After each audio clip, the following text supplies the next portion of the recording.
I'm Marty Stouffer. Family life is the way of life for humans and for many wild animals. One of our favorite wild families are the dogs. The smallest members of the dog family are the famous foxes. There's virtually no place from Florida to Alaska, except for downtown city streets, where foxes of one kind or another cannot be found. Yet they're seldom seen. Alert, with cat-like paws and eyes, they're experts at survival and have been dodging man for centuries.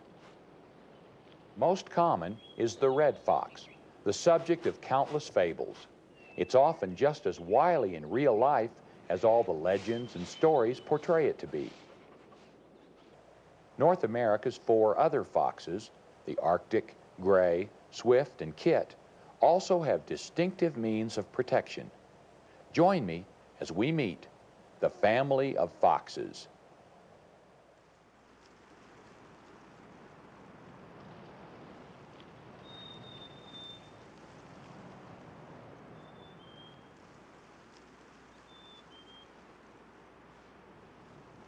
When we hear the word fox, most of us think of the red fox, the most widely distributed member of its family. It can usually be distinguished by its handsome rust-colored coat and white-tipped tail. But red foxes also come in other colors, such as these silver foxes. The cross fox is a third color phase of the red fox. Another interesting member of the fox family is the Arctic fox, which ranges our northern polar regions.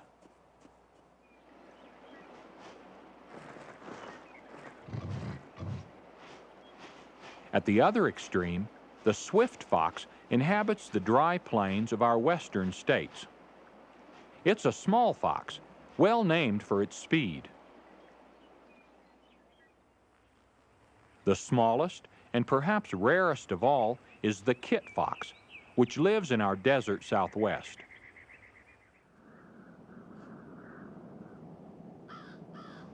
The gray fox, though nocturnal and seldom seen, is thought to be the most numerous of America's foxes.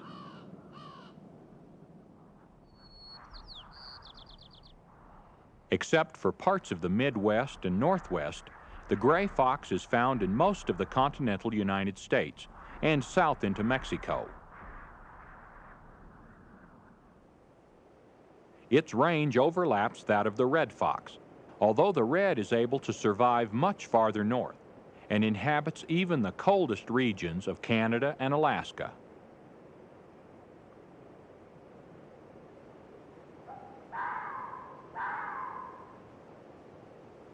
Although all foxes are omnivores, they are primarily carnivorous.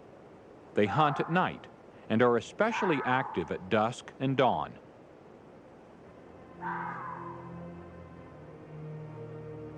Their activities include staking out territories by scent marking. It's their way of identifying themselves to receptive females, or vixens.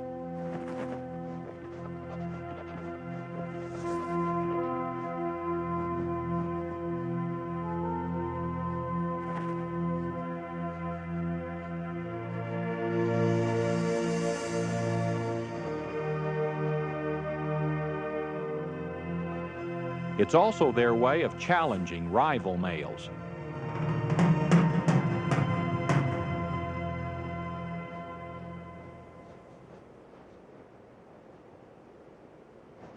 A male fox is called a dog fox. Although some males will mate with more than one female in a season, the vixen of choice is jealously protected from unmated intruders.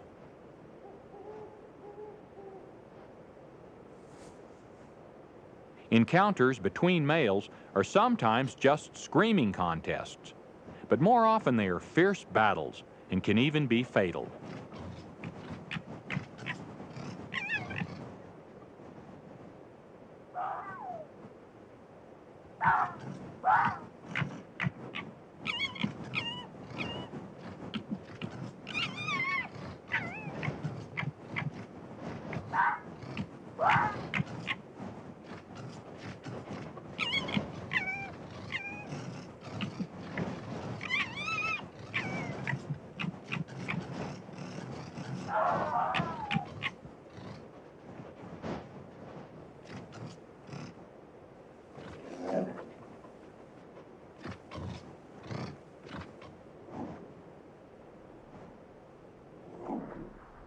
As the rivals continue to threaten and posture, the female trots away.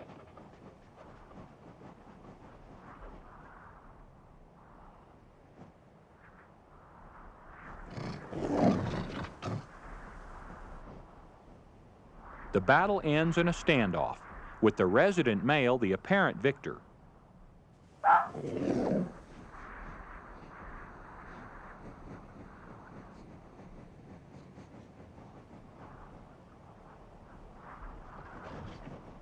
He now chases the vixen and courts her with techniques very similar to those he just used on his rival.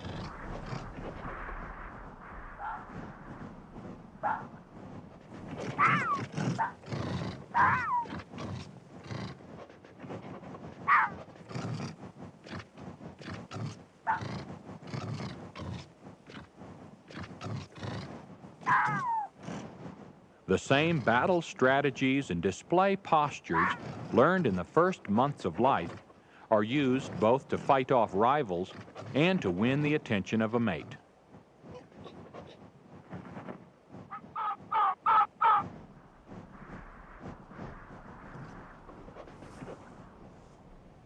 The rival slinks away, perhaps to find an unguarded vixen of his own.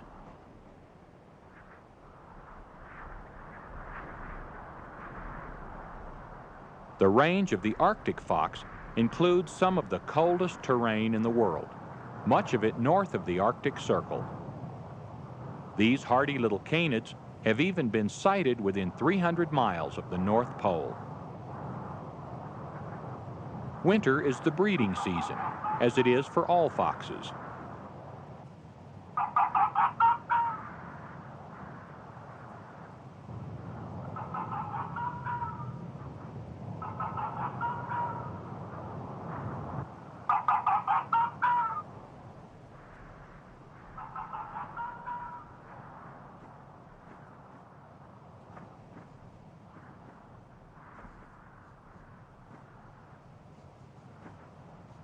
Also, as with most foxes, this Arctic dog fox and vixen have each spent the early months of the winter hunting alone.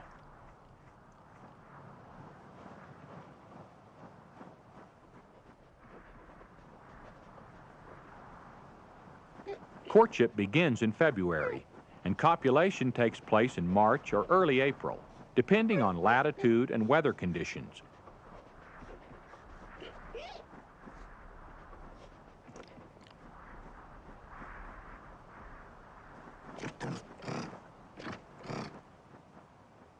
Typically, it's accompanied by much vocalization, no matter how well bonded the pair may be.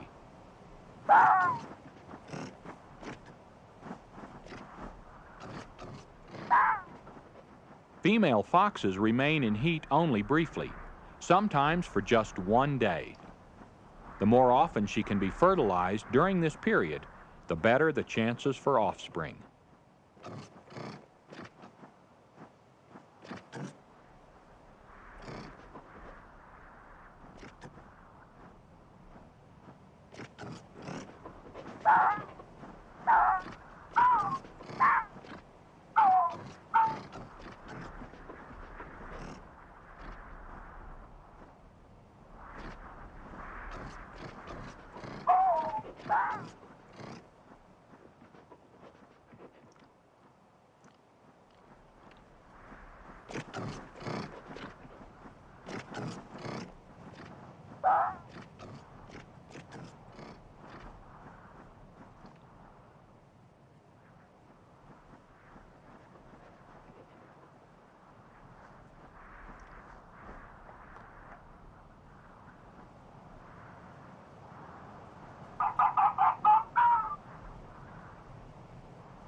As winter comes to an end, their attention will turn toward preparing or renovating a den.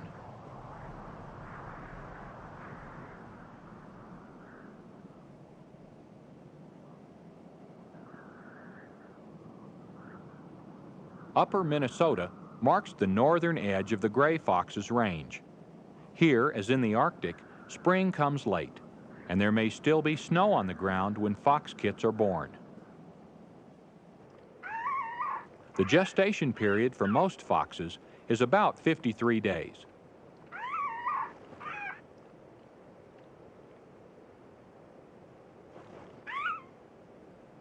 All young foxes are born blind, helpless, and thinly furred.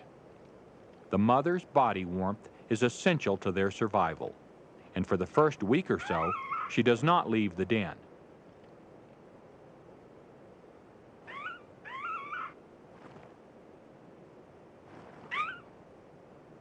Gray fox kits, typically 3 or 4 to a litter, weigh only about 4 ounces at birth, but they grow quickly.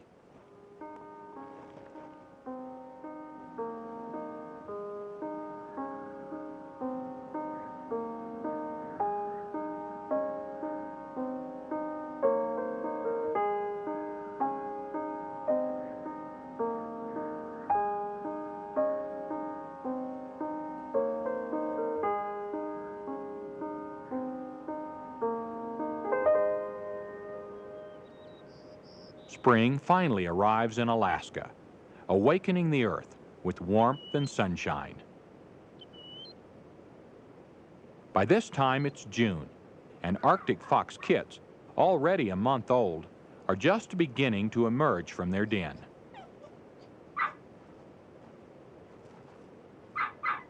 Like most foxes, they're born with darker coats than they'll have as adults. At this age, they've begun to eat small game caught by their parents. This is also the age of play. But the play is serious, establishing dominance relationships that will mean the difference between life and death. Food is often scarce in the Arctic, and in a large litter, only the boldest kits will survive.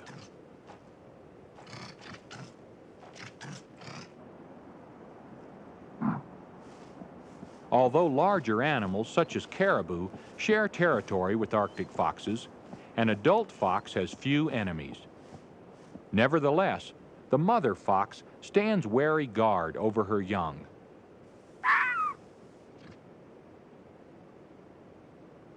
The little ones are vulnerable to wolves, wolverines, polar bears, and even birds of prey, such as owls.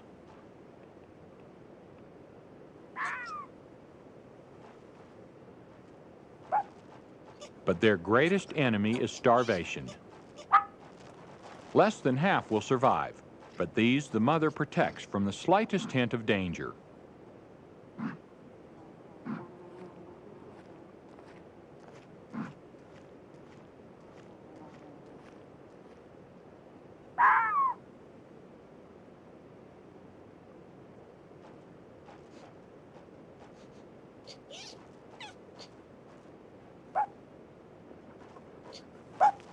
No matter how threatened she may feel, she will not abandon the kits she has sent into hiding.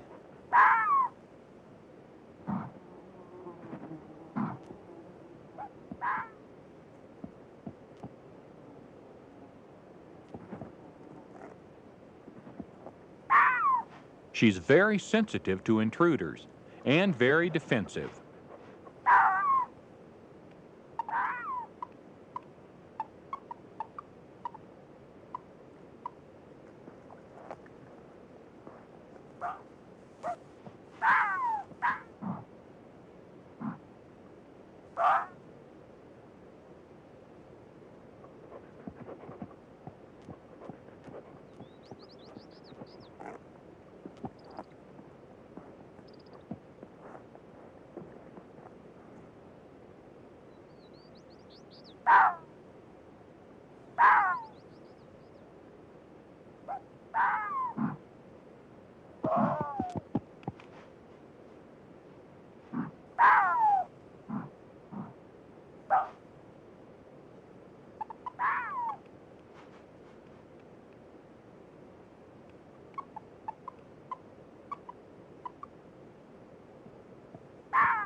Finally, the caribou moves on to graze elsewhere and leaves the family in peace.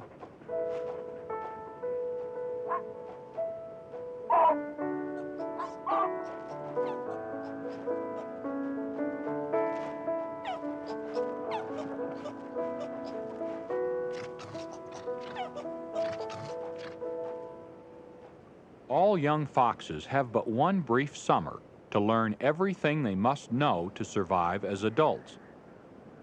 For the Arctic fox, this season is even shorter than it is for others.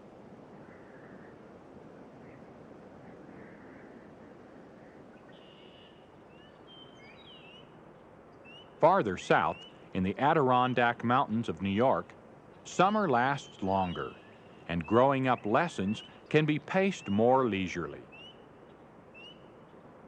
The spreading roots of an oak tree make an ideal red fox den. While the mother goes off to hunt, the 2-month-old kits emerge to play.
The alpine peaks of the Rocky Mountains provide a habitat very similar to that of the Arctic tundra. Due to altitude rather than latitude, summer in the high country of Colorado is almost as brief as it is in Alaska.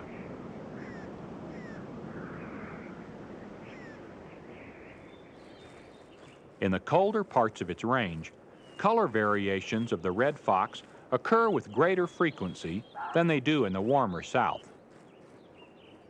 But no matter what their color, members of this species always have a white-tipped tail. At 3 months old, these silver fox kits are almost full grown.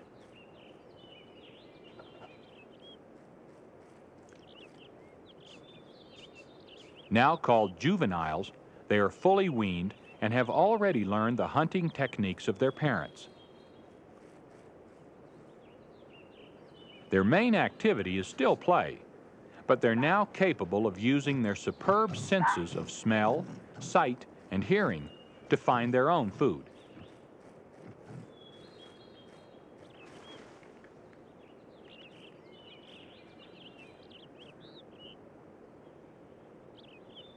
Siblings, like this brother and sister, often stay together and frolic for a while as they venture away from home.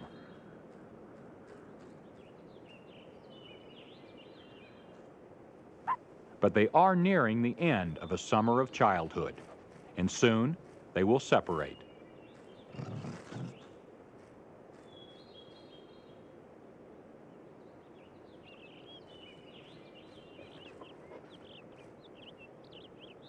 In some instances, a female may remain behind with her parents for as long as another year, or she may leave if food in the area is scarce. But a male must always leave to establish a territory of his own.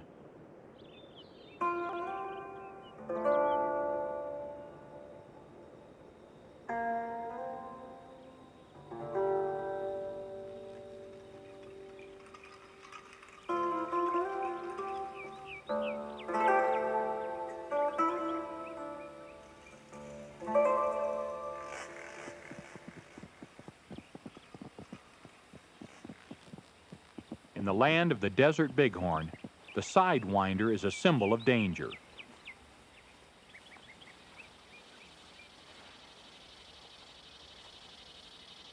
But for this alert and agile kit fox, the poisonous reptile presents little or no threat.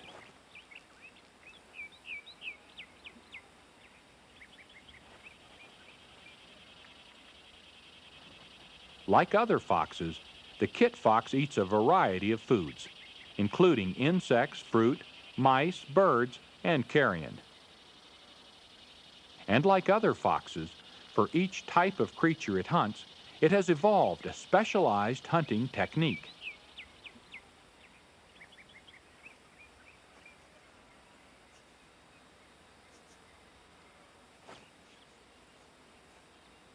The kit fox's large, bat-like ears can detect the rustling of a mouse up to 50 yards away.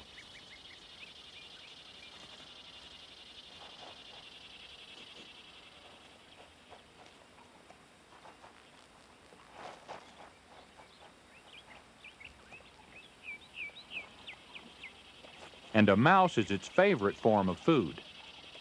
In fact, it can even survive without drinking any water if it eats enough small rodents.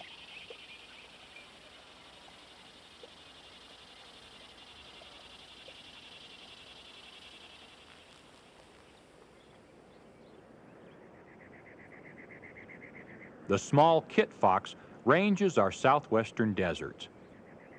It has a very close cousin in the slightly larger swift fox. The swift fox roams the plains and prairies of our Midwest. Both foxes have suffered from loss of habitat and poisoning, though the swift fox seems to be recovering.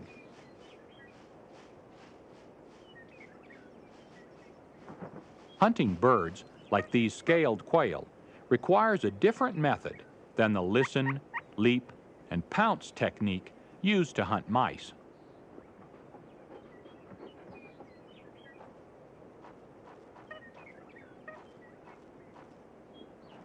Listening is important, but so is the element of surprise. The fox must stalk within close range before a successful chase can begin.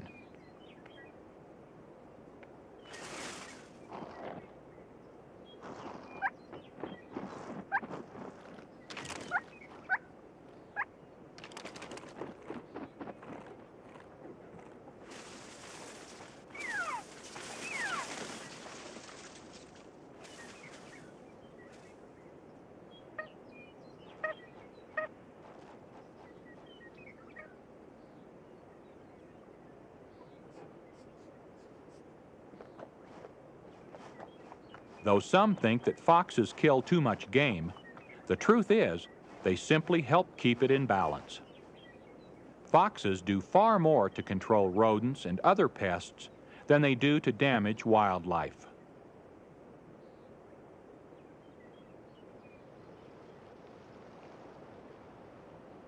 For these clever creatures, autumn completes the cycle of the year.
Foxes are some of our most intelligent and adaptable animals.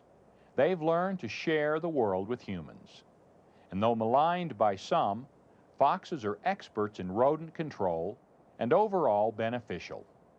These graceful hunters remain abundant and are crafty enough to continue living up to their fabled reputation.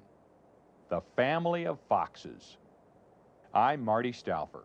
Until next time, enjoy our wild America.